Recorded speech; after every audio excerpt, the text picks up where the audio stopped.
Mon père, des fois tu reviens dans mes pensées, surtout quand j'arrive près de ton jardin. Mes pensées reviennent dans le passé, vers le jour de ton départ, les jours aussi de ta révélation. Nous avons été ensemble, mais je ne savais pas qui tu es, jusqu'au dernier jour quand tu montais dans un tourbillon, le tourbillon qui laissa nos cœurs frémir dans nos thorax. Dès lors, mes yeux se sont ouverts et j'ai voulu savoir qui tu es, mais malheureusement, nous n'étions plus ensemble. Si je l'avais su bien avant, je devais t'avoir chanté un chant nouveau. Je devais t'avoir joué les meilleures mélodies, te rappelant combien tu es extra. C'est l'amour qui s'est nommé Paul. T'en rendais-tu compte, mon père?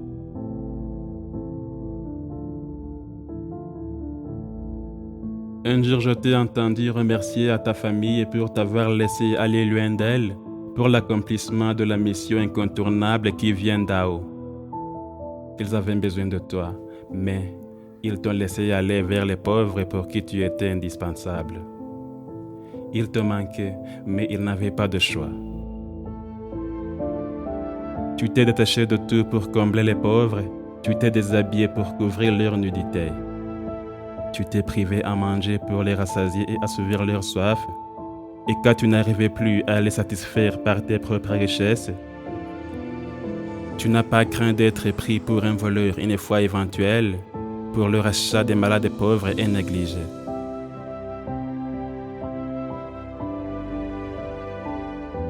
Poussé par le ferveur, la passion et l'amour infini, tu n'as pas résisté à la voix qui retentissait dans ton être, t'appelant à quitter même ton pays pour arroser les fleurs fanées dans les pays lointains. La force et le zèle du jeune âge t'ont servi à franchir les sentiers de l'injustice flambant à main, pour qu'un jour par ta lumière tu puisses abolir l'inégalité sociale. Ton amour ardent a réussi à attirer sur toi le grand nombre des concernés, à rejoindre ton œuvre rédemptrice, et ce fut la fondation du PAH. Par là, tu pouvais te reposer, mais tu ne l'as pas voulu. Tu as pensé au monde d'après ton départ, le monde est sans toi, mon père.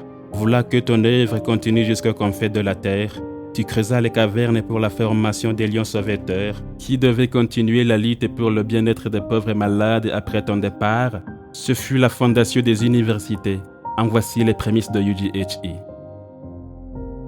Comme les années se succédaient et l'âge avançait, la force te quittait mais ta passion grandissait. Ainsi l'amour te couvrit, de façon que tu ne pouvais plus ressentir le niveau de ta fatigue. À l'âge où tu devais avoir eu ta pension, tu étais si courageux et actif. Tu étais le lion combattant, le lion sauveteur, et par l'amour pour les tiens, tu es mort sur le champ de bataille. Au dernier jour, je me rappelle de toi, surtout le samedi, la deuxième journée avant ton départ. Tu avais voulu prendre le voyage vers la Sierra Leone, mais tu décidas d'attendre pour une semaine pour sauver des malades qui extrêmement souffraient. Tu étais si fatigué, mais tu n'as pas voulu te reposer. Tu voulais voir tes patients debout. Vers 14 heures de ce même jour-là, je me rappelle de toi, sécateur à main, André à ta droite, et moi, forêts en main, en train d'attacher les roses sur les murs. Oh, quel milieu jovial, quelle apparence d'espérance. Avec toi, nous ne pouvions pas cacher les dents. Nous ne manquions pas à dire. Nous papotions, nous rigolions. Oh mon père, qui étais-tu? Qui étais-tu pour prendre la partie de l'amour destinée à ta famille et la distribuer pour que les délaissés du désert puissent en obtenir quelques gouttes? Qui étais-tu? Qui étais-tu pour quitter ta famille et ton pays et dédier ton être en entier au service des malades pauvres et lointains, pas seulement pour le pansement de leurs plaies, mais aussi pour rallumer la lumière d'espérance dans leur cœur? Qui étais-tu? Qui étais-tu pour refuser la gloire gouvernementale et rejoindre avec ferveur la carrière de caresser le cœur presque corrompu des malades délaissés pour les ranimer? Qui étais-tu?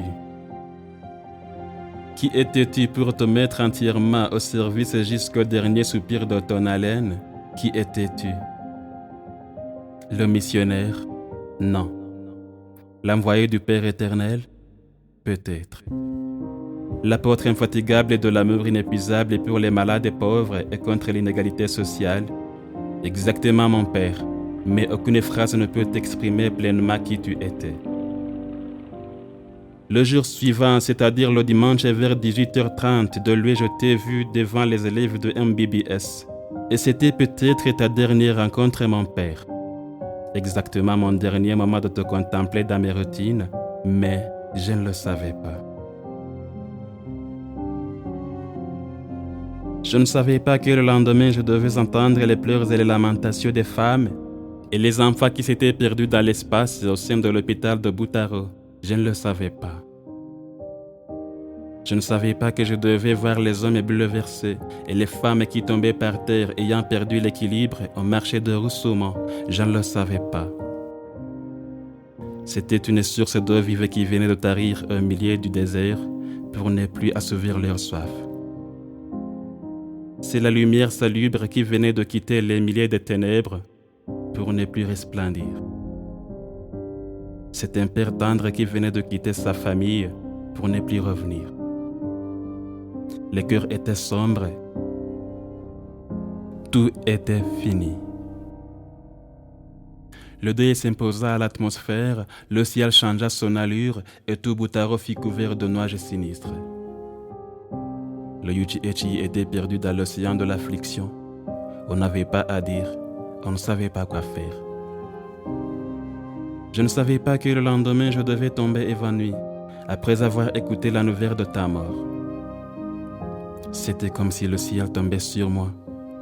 Les firmaments se sont ouverts. Je me suis trouvé devant la ligne chronologique de mon histoire. Je me suis rappelé qui je suis et le pourquoi de mon existence. Tu m'as été un nouvel horizon, mon Père. Je ne peux pas devenir toi, mais je peux apprendre à agir comme toi. Je ne peux pas me restituer à toi, mais je peux cultiver ton héritage. Nous sommes toujours là, tu n'es pas mort. Ta voix retentira jusqu'au confins de la terre, tes bienfaits et ton esprit fructifieront dans des générations à venir. Nous souhaitions rester avec toi, mais pour toi ce n'était pas le meilleur à choisir. Bien sûr, avec toi la vie était belle, mais désormais le paradis t'a été le berceau. Tu étais le père entouré de ses fils et filles, mais aujourd'hui, tu es couvert de la splendeur de lumière du Père céleste. Oui, bien sûr c'était une situation difficile à accueillir, mais mon Père, il fallait monter pour recevoir ta couronne. À vrai dire, notre Père tendre s'est rendu au Père céleste. C'est l'amour infini qui a embrassé la lumière éternelle.